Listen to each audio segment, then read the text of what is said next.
Ayo berinvestasi akhirat, bangun rumahmu di surganya. Sempurnakanlah ibadah Anda dengan beramal jariah yang pahalanya tidak terputus hingga akhir kiamat.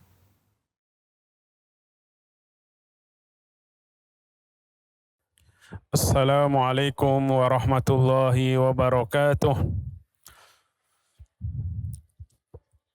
Alhamdulillah. Alhamdulillahi ala ihsanih wa syukru lahu ala taufiqihi wa amtinanih.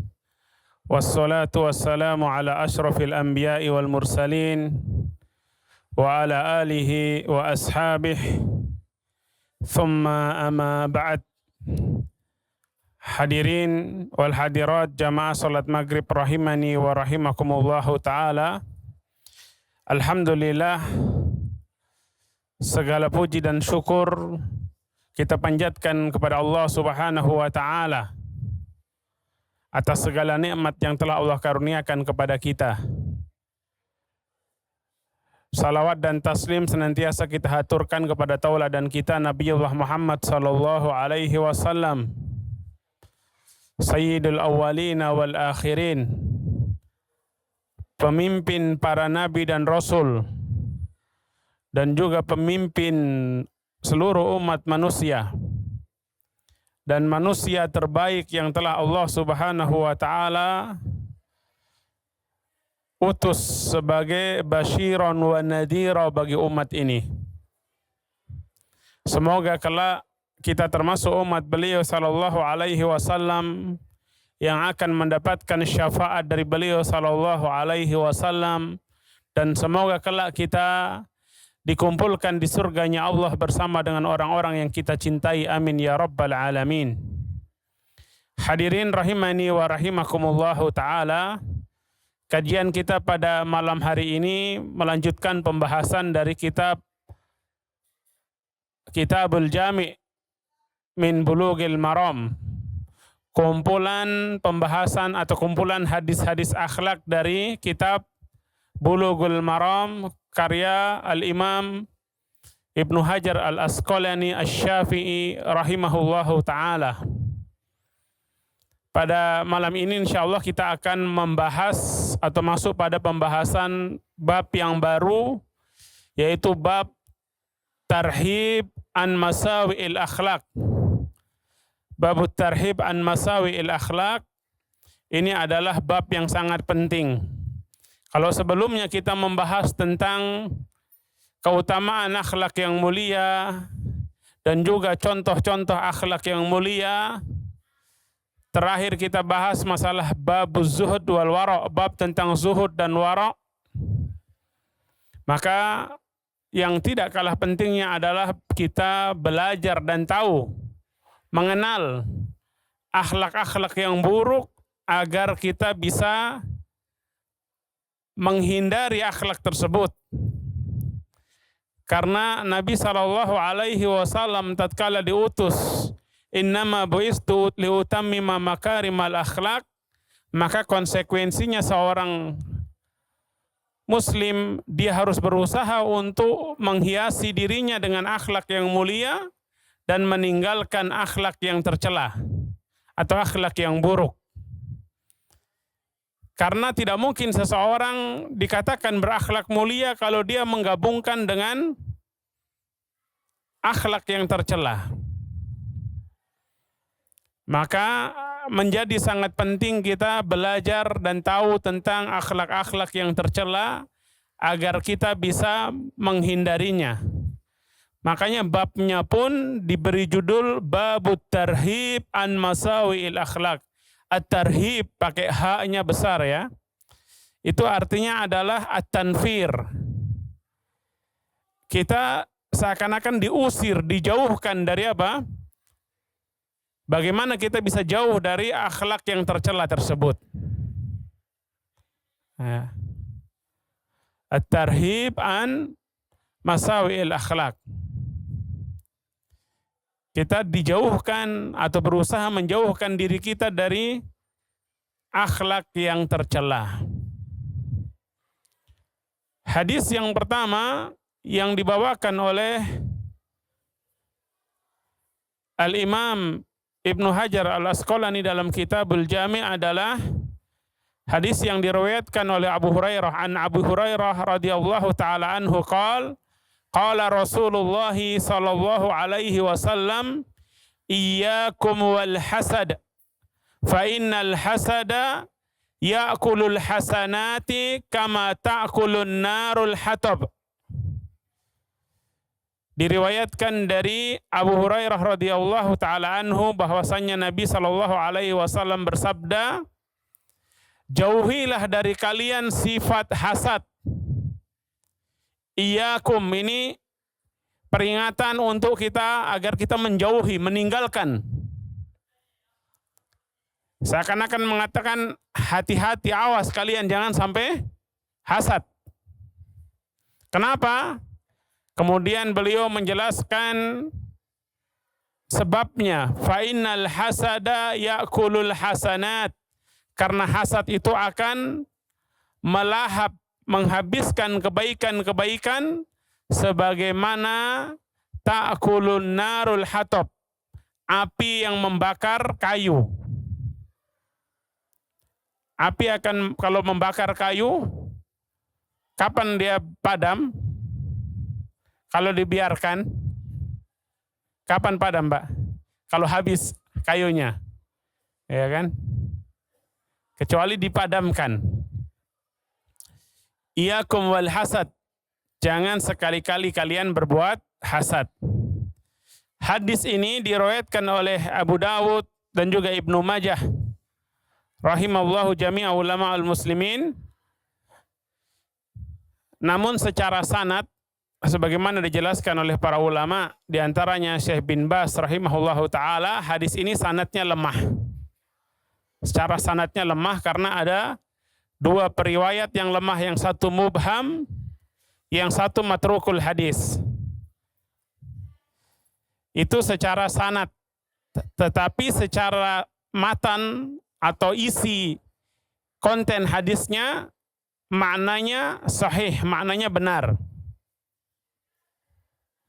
Karena larangan berbuat hasad terdapat di dalam Al-Quran, terdapat di dalam hadis sahih, dan sejalan, ya,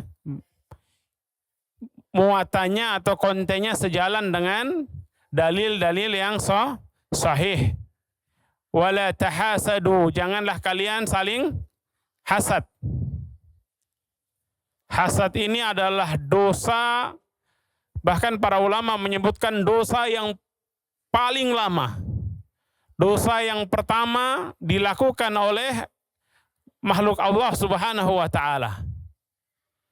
Bahkan dosa yang pertama kali dilakukan oleh makhluk Allah Subhanahu wa ta'ala, makhluknya Allah di langit, yaitu dosanya iblis. Ketika Allah Subhanahu wa ta'ala menciptakan Adam alaihi salam, Allah ciptakan Adam dengan penciptaan yang spesial. Allah ciptakan dengan kedua tangannya. Allah ajarkan Adam ilmu-ilmu semuanya. Allah muliakan Adam alaihissalam. Allah perintahkan para malaikat untuk bersujud kepada Adam sebagai bentuk penghormatan, bukan untuk ibadah kepada Adam. Dan syariat, sebelum syariatnya umat Nabi Muhammad SAW, sujud sebagai penghormatan itu boleh dulunya. Seperti sujudnya siapa? Keluarga Nabi Yusuf alaihissalam. Disebutkan dalam Al-Quran, mereka sujud kepada Nabi Yusuf. Bentuk penghormatan, bukan peribadatan. Adapun kita sebagai umat Muhammad SAW tidak boleh sujud kepada manusia. Lau kuntu amiran li ahadin an yasjuda li ahad, aw lau kuntu amiran ahadan an yasjuda li ahad, la amartu imra'atan an tasjuda li zawjiha. Seandainya aku boleh memerintah, menyuruh seseorang sujud kepada orang lain, maka saya akan menyuruh atau memerintahkan istri sujud kepada suaminya. karena begitu besar hak suami terhadap istri. Tapi jangan disalahpahami dan dimaknai dengan pemaknaan yang keliru. Ya. Intinya sujud kepada manusia atau kepada selain Allah dalam syariat Nabi Muhammad SAW terlarang dan tidak boleh. Adapun umat terdahulu beda syariatnya. Kemudian masuk ke pembahasan hasad ini. Iblis dulu ya, dia tidak mau sujud kepada Adam. Kenapa? Karena hasad. Ya. Jadi hasad ini sangat buruk karena dia sejak awal adalah akhlaknya makhluk-makhluk terburuk. Makhluk-makhluk yang sangat buruk. Pertama siapa tadi pencetusnya? Iblis. Sehingga dia dikeluarkan dari surga. Kemudian di masa-masa awal, generasi awal dari keturunan Nabi Adam alaihissalam, kisah dua putra Adam alaihissalam, para ahli tafsir menyebut yang hasad namanya Qabil, yang mahsud, yang dihasadi namanya Habil. Ya. Gara-gara hasad dia bunuh saudaranya sendiri. Kata dia, la aqtulannak, saya pasti akan bunuh kau, dan dia bunuh. Dan Nabi SAW menjelaskan dalam hadis riwayat Imam Ahmad, nanti di hari kiamat setiap dosa pembunuhan, maka anaknya Nabi Adam yang pertama kali membunuh saudaranya tadi, dia akan dapat bagian dosanya. Kenapa? Karena dia awalu man sanal qatl fil ard. Dialah manusia yang pertama kali melakukan atau mencontohkan pembunuhan. Ya, man sanna sunnatan sayyi'atan falahu wizruha wa wizru man amila biha min ba'dihi min ghairi an yanqusa min auzarihim syai'ah. Jadi gara-gara hasad tadi dia membunuh saudaranya. Kemudian hasad juga ini dilakukan atau menjadi sebab orang-orang Yahudi atau sebagian tokoh-tokoh atau ulama dari kalangan Yahudi, ahlul kitab, tidak mau beriman. Dia tidak mau beriman kepada Rasulullah karena apa?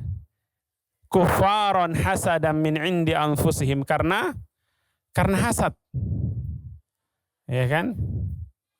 Ayahsudunan nas ala ma atahumullahu min fadlih. Apakah mereka berbuat hasad kepada manusia, kepada orang atas pemberian Allah kepada mereka atau yang diberikan kepada sebagian yang lain tadi? Orang-orang Yahudi yang tidak beriman kepada Rasulullah, kenapa hasad? Karena mereka maunya Nabi dan Rasul, mereka tahu akan ada Nabi terakhir, Rasul terakhir. Tapi selama ini dan yang dia inginkan, Nabi itu dari kalangan mereka, dari Banu Israel. Tapi ternyata Allah utus Nabi terakhir siapa? Rasulullah Muhammad SAW yang notabene-nya dari mana? Dari Arab. Mereka nggak mau. Ya. Orang Yahudi tidak semuanya yang mendengar, atau ulama-ulama Yahudi pada saat itu tidak semuanya menolak, tidak semua hasad. Ada di antara mereka juga yang beriman. Seperti siapa? Abdullah bin Salam, seorang tokoh Yahudi. Jadi orang-orang Yahudi itu memang mereka tahu persis ciri-ciri Nabi SAW. Dan dia akan diutus, nanti Nabi akan berhijrah ke kota Madinah, ke kota yang di situ banyak kurmanya.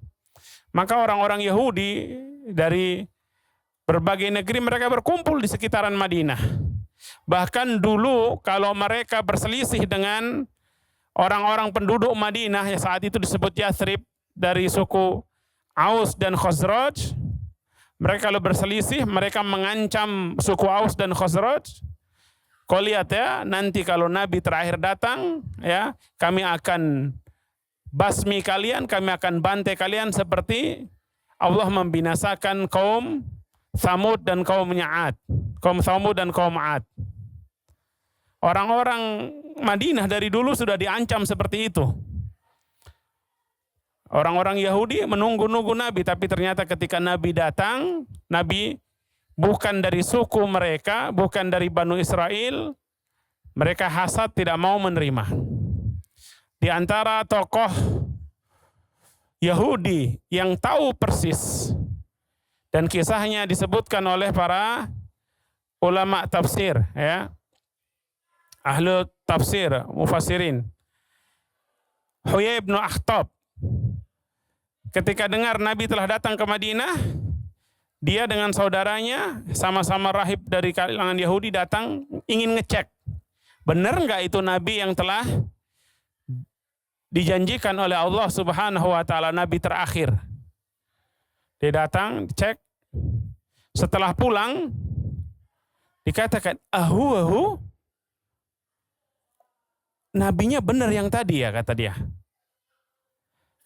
Wallahi na'am, na'am wallah, benar dia, demi Allah benar, itu orangnya, itu Nabi yang dijanjikan. Ditanya lagi, atusbituhu, yakin entum, dia orangnya, iya dia, benar-benar yakin. Kemudian ditanya, kalau gitu gimana sikap kamu? Kita ikuti dia? Apa katanya? Adawatuhu ma baqaitu, saya akan memusuhinya selama saya hidup. Ya, Huyai bin Akhtab, salah seorang rahib atau alim dari Yahudi. Kenapa? Karena Nabi orang Arab, tidak seperti harapan mereka. Dia hasad dengan orang Arab. Ya kan? Orang Arab keturunannya siapa? Nabi Ismail alaihissalam, dan mereka keturunannya Ishak alaihissalam, semua keturunan Nabi Ibrahim, tapi menganggap bahwasanya mereka menuduh Ismail alaihissalam ini adalah anak tidak sah, anak haram, dan tuduhan-tuduhan yang lain, sebagaimana dia menuduh Isa alaihissalam sebagai anak haram. Ya. Ini yang menyebabkan mereka tidak mau menerima Rasulullah Shallallahu Alaihi Wasallam, tidak mau beriman dan tidak mau, akhirnya mereka terhalang dari hidayah. Adapun Abdullah bin Salam, ada kisah menarik. Beliau ketika mendengar Rasulullah datang, beliau datang sebagai seorang alim, datang untuk menguji Nabi Shallallahu Alaihi Wasallam. Beliau bertanya dengan 3 pertanyaan. Setelah Nabi Shallallahu Alaihi Wasallam menjawab, Nabi mengatakan, akhbaroni Jibril anhunna, saya telah diberitahu oleh Jibril tentang perkara-perkara tadi. Kemudian dijawab, jawabannya benar. Kemudian Abdullah ibnu Salam bersyahadat, beriman kepada Allah dan Rasulnya, mengimani Rasulullah Sallallahu Alaihi Wasallam. Kemudian setelah itu, setelah masuk Islam, dia katakan, ya Rasulullah, innal Yahud qaumun buht, orang-orang Yahudi ini paling kabualan.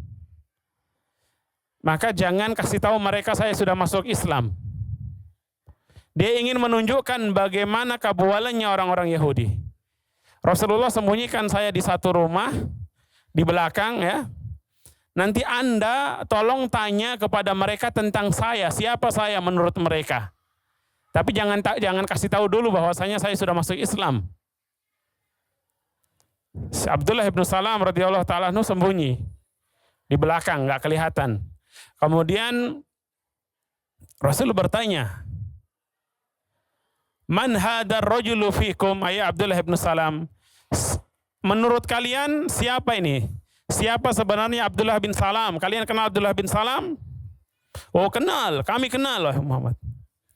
Huwa khairuna wa ibnu khairina wa sayyiduna wa ibnu sayyidina.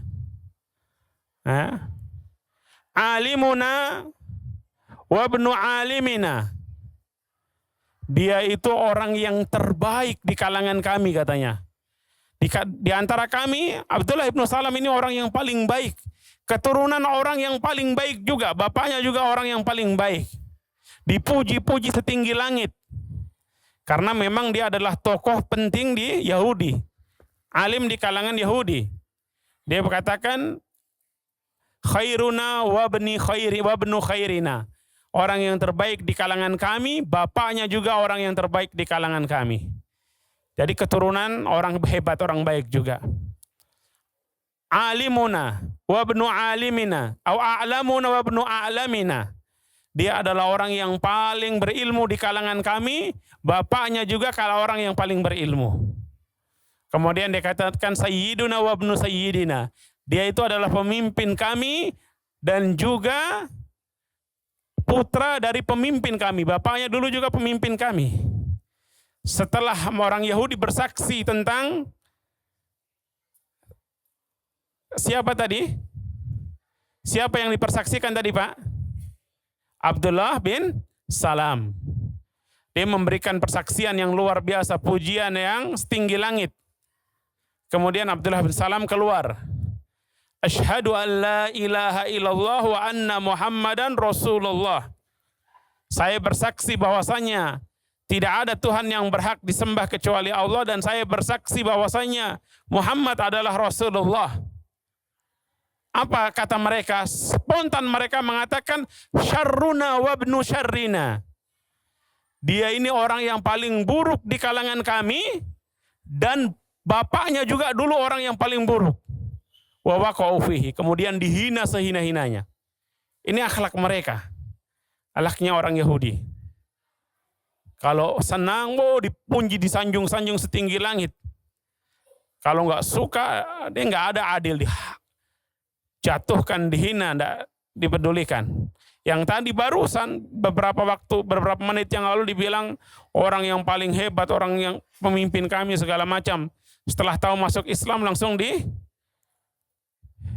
dihina dengan penghinaan yang sangat mengerikan. Itu hasadnya orang Yahudi. Padahal mereka tahu persis. Ya'rifunahu kama ya'rifuna abna'ahum. Mereka mengenal, tahu tentang Rasul sallallahu alaihi wasallam, ciri-cirinya, sifatnya, sebagaimana mereka mengenal anak-anak mereka sendiri. Anak-anak kita, kalau kita tahu kan, temannya tahu nggak Pak? Temannya anaknya sampean tahu nggak? Tahu. Ya. Makanan kesukaannya tahu nggak? Apa dia ini orangnya sifatnya bagaimana kita tahu? Orang Yahudi pun demikian, tapi dia tidak mau menerima karena hasad. Begitu juga Abu Jahal. Antum tahu Abu Jahal? Tahu? Abu Jahal itu dari suku Quraisy juga. Suku Quraisy itu ada banyak kabilah-kabilah di bawahnya. Ada Banu Hashim. Banu Hashim ini kabilahnya siapa? Rasulullah sallallahu alaihi wasallam. Ada Banu Makhzum. Banu Makhzum ini kabilahnya Abu Jahal. Abu Jahal itu bukan orang bodoh sebenarnya. Dia dulu dihargai sebagai seorang tokoh yang bahkan di jahiliyah dikenal dengan Abul Hakam. Abul Hakam ini menunjukkan dia dianggap orang yang bijak di saat itu. Tapi karena hasad. Di antara hasadnya apa? Dia katakan para ahlu sirah menyebutkan dulu kabilah Quraisy tadi, terutama dari Banu Hashim dan Banu apa tadi? Kabilahnya Abu Jahal apa? Banu Makhzum. Abu Jahal itu satu kabilah dengan Umar bin Khattab radhiyallahu taala anhu. Ya. Jadi dari Banu Makhzum juga banyak orang-orang hebat. Dan memang mereka selalu bersaing. Abu Jahal mengatakan, tasabakna nahnu wa Banu Hashim fi syaraf. Dulu kami Banu Makhzum dengan Banu Hashim itu selalu bersaing dalam kemuliaan. Ya. Banu Hashim itu at'amu fa at'amna. Mereka suka memberi makan kepada orang-orang yang kelaparan atau orang-orang yang ada di kota Mekah, kami juga memberi makan. Banu Hashim dermawan, mereka juga dermawan. Banu Hashim membela yang lemah, membantu yang lemah, mereka juga sama. Dalam urusan ibadah haji juga demikian. Hatta idza tasawaina qalu minna nabiyyun yuha ilaih famata yudraku mislu hadza. Tapi ketika Banu Hashim mengatakan dari kami ada nabi yang menerima wahyu dari Allah Subhanahu wa taala. Oh, Banu Makhzum bilang apa? Abu Jahal bilang, loh, kita tadi sudah setara, sama-sama berlomba dalam kemuliaan. Tiba-tiba dari Banu Hashim ada nabi. Masa kita mau bilang Abu Jahal nabinya Banu Makhzum? Ya. Akhirnya apa yang sikapnya dia apa? Wallahi lan nu'mina lahu abada. Demi Allah kami tidak akan beriman kepadanya selama-lamanya. Kenapa? Karena kalau dia beriman, dia menganggap konsekuensinya dia berarti mengakui Banu Makhzum kalah dari Banu Hashim. Menjadi penyebab dia terhalang dari hidayah, terhalang dari keimanan apa? Karena hasad. Dan hasad itu, saudaraku rahimani wa rahimakumullahu ta'ala, intinya ada 3. Pertama, tidak suka orang lain mendapatkan kebaikan. Mendapatkan nikmat, lihat orang lain dapat nikmat duniawi ataupun yang lainnya, dia tidak suka. Walaupun dia tidak menginginkan nikmat tersebut, tapi dia tidak suka orang lain dapat nikmat, dapat kebaikan. Ini hasad. Maka kita koreksi diri kita. Kalau kita lihat orang lain, dia kok dapat jabatan, dapat ini, kemudian kita tidak suka, berarti ada hasad pada diri kita. Yang kedua, yang lebih tinggi, dia tidak suka dan dia ingin nikmat tadi berpindah kepada dia. Hilang dari orang yang mendapat nikmat tadi, berpindah kepada dia. Yang ketiga, ini yang paling buruk, hasadnya si iblis. Dia tidak suka dan dia ingin nikmat tadi hilang dari orang yang menerima nikmat tadi, meskipun nggak berpindah kepada dia. Kalau tadi yang kedua, dia tidak suka orang lain dapat nikmat dan dia menginginkannya, secara naluri dia masih punya alasan kenapa dia nggak suka, karena dia pingin. Kalau iblis nggak, pokoknya sama-sama sengsara dah, sama-sama nggak dapat kebaikan. Ini hasad yang paling buruk kata para ulama. Semoga Allah Subhanahu wa ta'ala melindungi diri kita dari sifat hasad yang tercela ini, menjauhkan kita dari sifat hasad dan menjadikan kita hamba-hamba Allah yang saling mengasihi, menyayangi karena Allah Subhanahu wa ta'ala. Demikian, wallahu ta'ala a'lam bisawab. Subhanakallahumma bihamdik, asyhadu an la ilaha illa anta, astaghfiruka wa atubu ilaik. Assalamualaikum warahmatullahi wabarakatuh. Ayo, dukung media dakwah Masjid Agung Al-Akbar dengan ikut berdonasi pengadaan alat multimedia dan operasional dakwah. Usia boleh terputus, pahala jariah mengalir terus.